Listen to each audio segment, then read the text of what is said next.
ஒரு தேதி ஒரு செய்தி.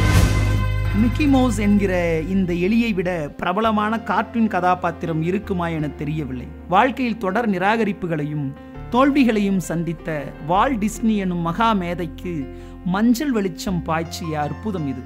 ஆம்புலன்ஸ் டிரைவராக உலகப்போர் சமயத்தில் இளைஞனாக டிஸ்னி கலந்து கொள்ள போன பொழுது அவரின் வண்டி முழுக்க விலங்குகள் விதவிதமான வடிவங்களில் வரையப்பட்டு இருந்தது அவரை உந்தி தள்ளியது.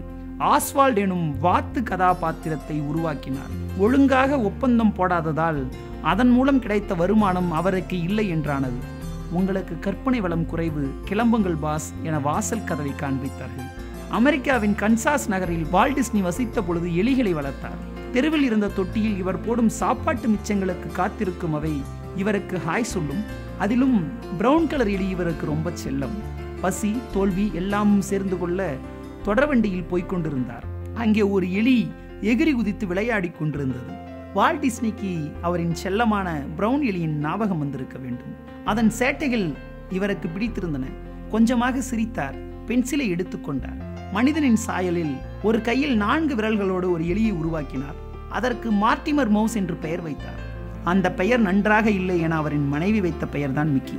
வால்ட் டிஸ்னி மிக்கி மவுஸை கொண்டு தயாரித்த முதல் படத்தை விநியோகம் செய்ய ஆளில்லாமல் அது மூலையில் கிடந்தது. ஆனால் அதே மிக்கியை கொண்டு உலகை வசப்படுத்தினார் டிஸ்னி. மிக்கிக்கு தான் உயிரோடு இருக்கும் வரை தானே குரல் கொடுத்தார். மிக்கி மவுஸ் அவருக்கு 2 ஆஸ்கர்களை அள்ளி தந்தது. அது 10 அடி உயரம் என ஒரு நாட்டில் தடை செய்யப்பட்டது. ஜெர்மானியர்களை அவமானப்படுத்தும் வகையில் ஆடை அணிகிறது என்றெல்லாம் தூக்கி எறியப்பட்டாலும் மீண்டும் மீண்டும் வெவ்வேறு நாடுகளுக்கும் நுழைந்து உலகையே வசப்படுத்திய மிக்கியின் காதலர்கள் கை தூக்கம். மிக்கி தோன்றிய முதல் படமான பிளேன் கிரேசி வெளியான தினம் மே 15.